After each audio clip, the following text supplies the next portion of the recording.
Chapter 46. Pues no podemos haber aquello que queramos aquello que podremos. Since we cannot get what we like, let us like what we can get. Spanish proverb.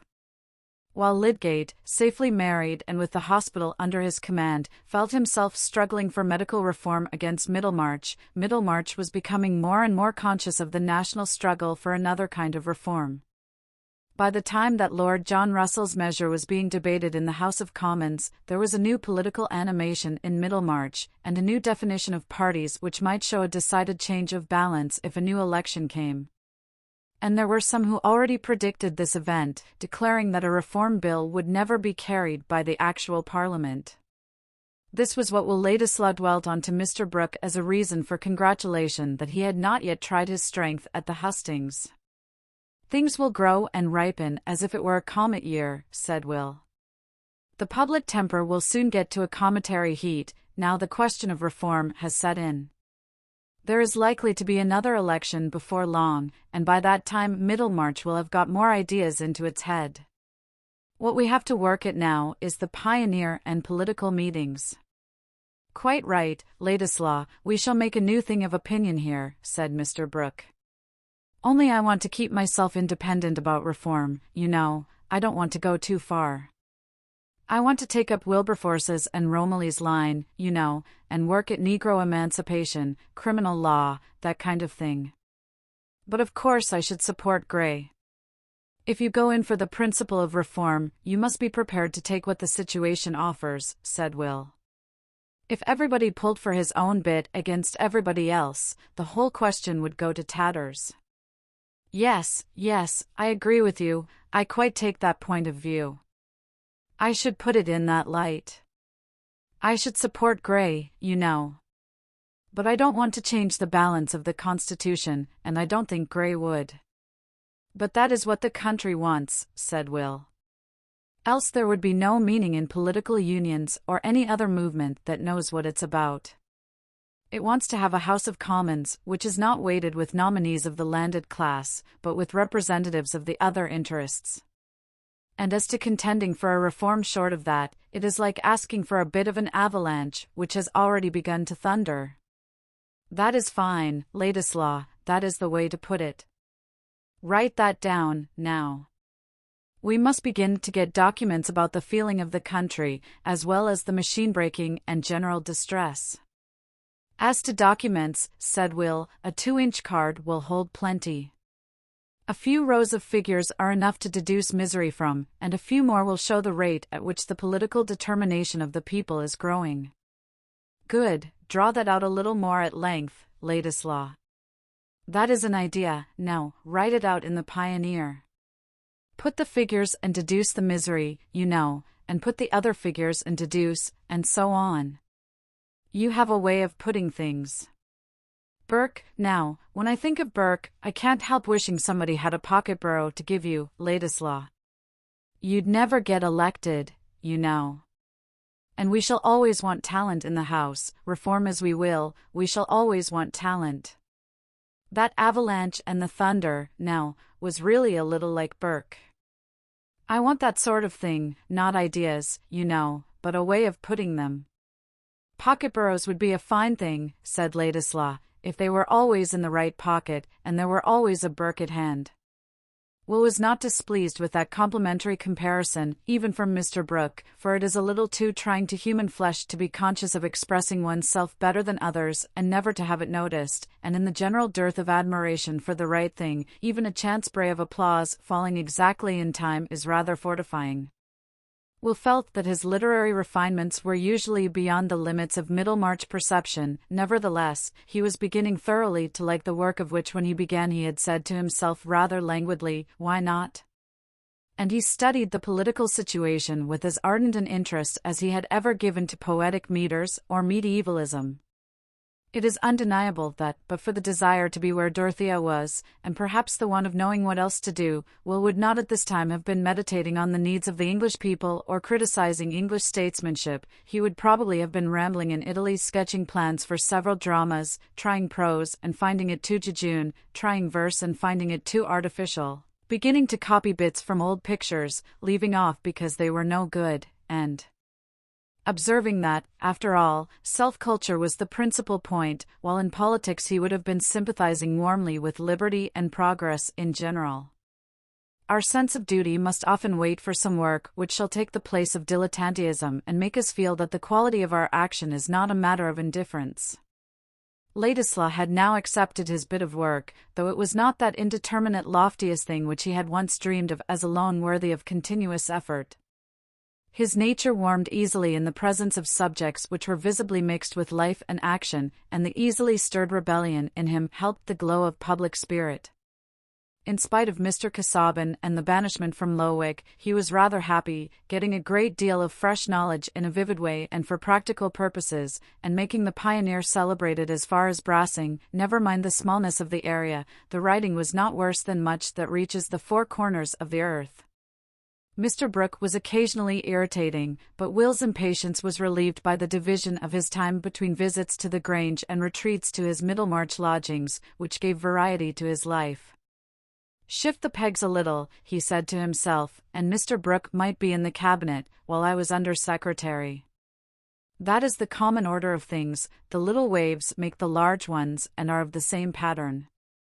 I am better here than in the sort of life Mr. Casaubon would have trained me for, where the doing would be all laid down by a precedent too rigid for me to react upon. I don't care for prestige or high pay." As Lydgate had said of him, he was a sort of gypsy, rather enjoying the sense of belonging to no class. He had a feeling of romance in his position, and a pleasant consciousness of creating a little surprise wherever he went. That sort of enjoyment had been disturbed when he had felt some new distance between himself and Dorothea in their accidental meeting at Lydgate's, and his irritation had gone out towards Mr. Casaubon, who had declared beforehand that Will would lose caste. "I never had any caste," he would have said, if that prophecy had been uttered to him, and the quick blood would have come and gone like breath in his transparent skin. But it is one thing to like defiance, and another thing to like its consequences.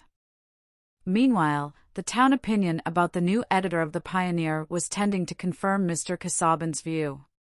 Will's relationship in that distinguished quarter did not, like Lydgate's high connections, serve as an advantageous introduction. If it was rumored that young Ladislaw was Mr. Casaubon's nephew or cousin, it was also rumored that Mr. Casaubon would have nothing to do with him. "Brooke has taken him up," said Mr. Hawley, "because that is what no man in his senses could have expected. Casaubon has devilish good reasons, you may be sure, for turning the cold shoulder on a young fellow whose bringing up he paid for. Just like Brooke, one of those fellows who would praise a cat to sell a horse." And some oddities of Will's, more or less poetical, appeared to support Mr. Keck, the editor of the Trumpet, in asserting that Ladislaw, if the truth were known, was not only a Polish emissary but crack-brained, which accounted for the preternatural quickness and glibness of his speech when he got onto a platform, as he did whenever he had an opportunity, speaking with a facility which cast reflections on solid Englishmen generally. It was disgusting to Keck to see a strip of a fellow, with light curls round his head, get up and speechify by the hour against institutions which had existed when he was in his cradle. And in a leading article of the Trumpet, Keck characterized Ladislaw's speech at a Reform meeting as the violence of an energumen, a miserable effort to shroud in the brilliancy of fireworks the daring of irresponsible statements and the poverty of a knowledge which was of the cheapest and most recent description. "That was a rattling article yesterday, Keck," said Dr. Sprague, with sarcastic intentions. "But what is an energumen?" "Oh, a term that came up in the French Revolution," said Keck. This dangerous aspect of Ladislaw was strangely contrasted with other habits, which became matter of remark. He had a fondness, half artistic, half affectionate, for little children. The smaller they were on tolerably active legs, and the funnier their clothing, the better Will liked to surprise and please them.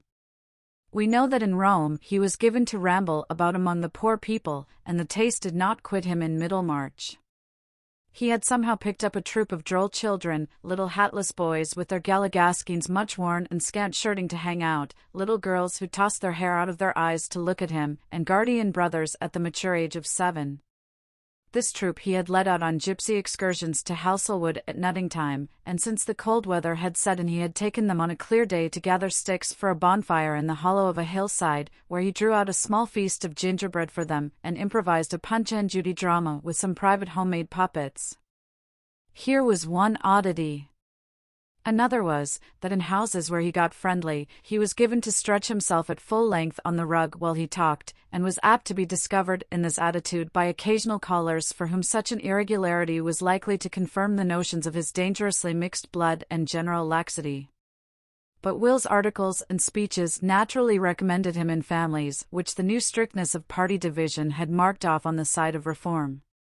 He was invited to Mr. Bulstrode's, but here he could not lie down on the rug, and Mrs. Bulstrode felt that his mode of talking about Catholic countries, as if there were any truce with Antichrist, illustrated the usual tendency to unsoundness in intellectual men. At Mr. Fairbrother's, however, whom the irony of events had brought on the same side with Bulstrode in the national movement, Will became a favourite with the ladies, especially with little Miss Noble, whom it was one of his oddities to escort when he met her in the street with her little basket, giving her his arm in the eyes of the town, and insisting on going with her to pay some call where she distributed her small filchings from her own share of sweet things. But the house where he visited oftenest and lay most on the rug was Lydgate's. The two men were not at all alike, but they agreed none the worse. Lydgate was abrupt, but not irritable, taking little notice of megrims in healthy people, and Ladislaw did not usually throw away his susceptibilities on those who took no notice of them. With Rosamond, on the other hand, he pouted and was wayward, nay, often uncomplimentary, much to her inward surprise. Nevertheless, he was gradually becoming necessary to her entertainment by his companionship in her music, his varied talk, and his freedom from the grave preoccupation which, with all her husband's tenderness and indulgence, often made his manners unsatisfactory to her, and confirmed her dislike of the medical profession. Lydgate, inclined to be sarcastic on the superstitious faith of the people in the efficacy of the bill, while nobody cared about the low state of pathology, sometimes assailed Will with troublesome questions. One evening in March, Rosamond in her cherry-coloured dress with swansdown trimming about the throat sat at the tea-table. Lydgate, lately come in tired from his outdoor work, was seated sideways on an easy chair by the fire with one leg over the elbow, his brow looking a little troubled as his eyes rambled over the columns of the Pioneer, while Rosamond, having noticed that he was perturbed, avoided looking at him, and inwardly thanked heaven that she herself had not a moody disposition. Will Ladislaw was stretched on the rug contemplating the curtain pole abstractedly, and humming very low the notes of When First I Saw Thy Face, while the house spaniel, also stretched out with small choice of room, looked from between his paws at the usurper of the rug with silent, but strong objection. Rosamond bringing Lydgate his cup of tea, he threw down the paper, and said to Will, who had started up and gone to the table, "It's no use your puffing Brooke as a reforming landlord, Ladislaw, they only pick the more holes in his coat in the Trumpet." "No matter, those who read the Pioneer don't read the Trumpet," said Will, swallowing his tea and walking about. "Do you suppose the public reads with a view to its own conversion? We should have a witches brewing with a vengeance then, mingle, mingle, mingle, mingle, you that mingle may, and nobody would know which side he was going to take. Fairbrother says he doesn't believe Brooke would get elected if the opportunity came. The very men who profess to be for him would bring another member out of the bag at the right moment. There's no harm in trying. It's good to have resident members." "Why," said Lydgate, who was much given to use that inconvenient word in a curt tone. "They represent the local stupidity better," said Will, laughing, and shaking his curls, "and they are kept on their best behaviour in the neighbourhood.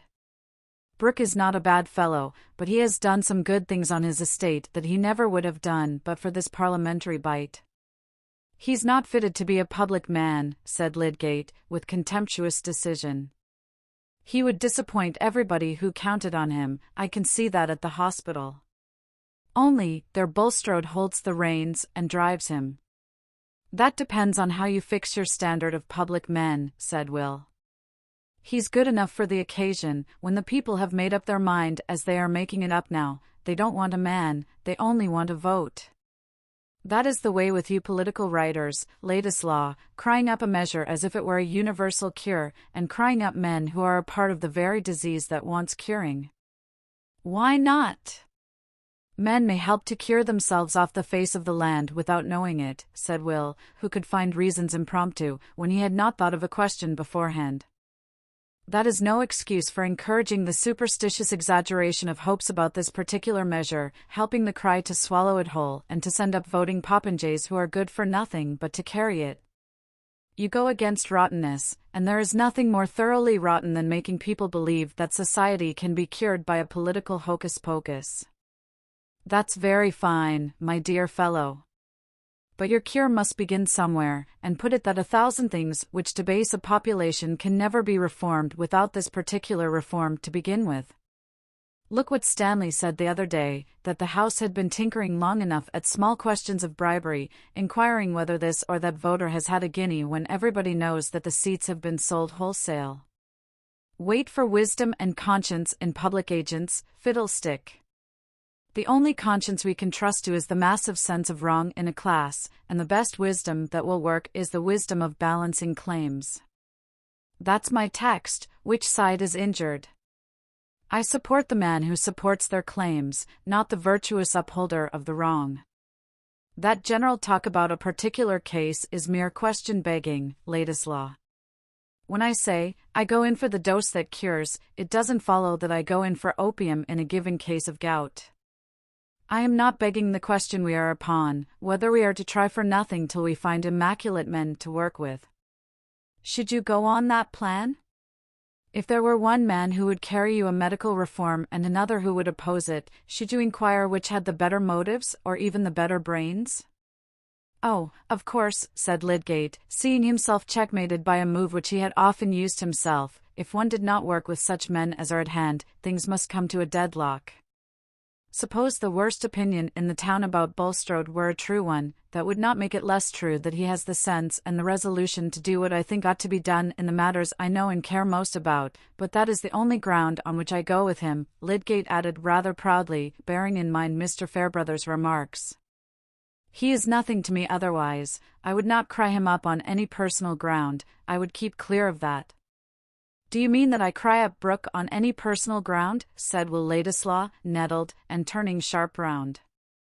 For the first time he felt offended with Lydgate, not the less so, perhaps, because he would have declined any close inquiry into the growth of his relation to Mr. Brooke. Not at all, said Lydgate, I was simply explaining my own action. I meant that a man may work for a special end with others whose motives and general course are equivocal, if he is quite sure of his personal independence, and that he is not working for his private interest, either place or money. Then, why don't you extend your liberality to others? Said Will, still nettled. My personal independence is as important to me as yours is to you. You have no more reason to imagine that I have personal expectations from Brooke than I have to imagine that you have personal expectations from Bulstrode. Motives are points of honor, I suppose, nobody can prove them. But as to money and place in the world, Will ended, tossing back his head, I think it is pretty clear that I am not determined by considerations of that sort.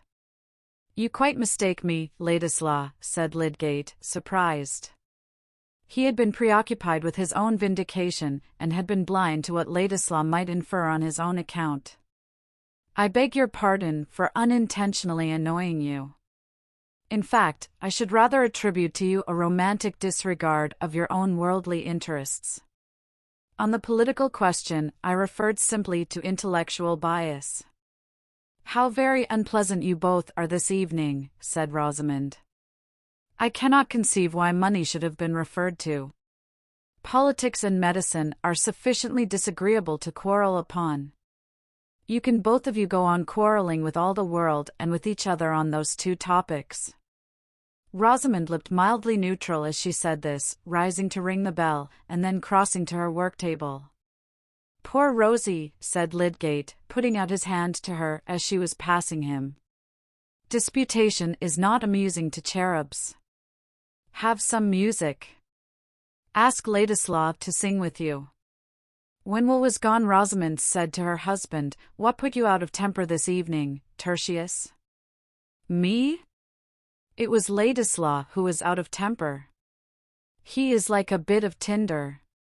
But I mean, before that. Something had vexed you before you came in, you looked cross. And that made you begin to dispute with Mr. Ladislaw. You hurt me very much when you look so, Tertius. Do I? Then I am a brute, said Lydgate, caressing her penitently. What vexed you?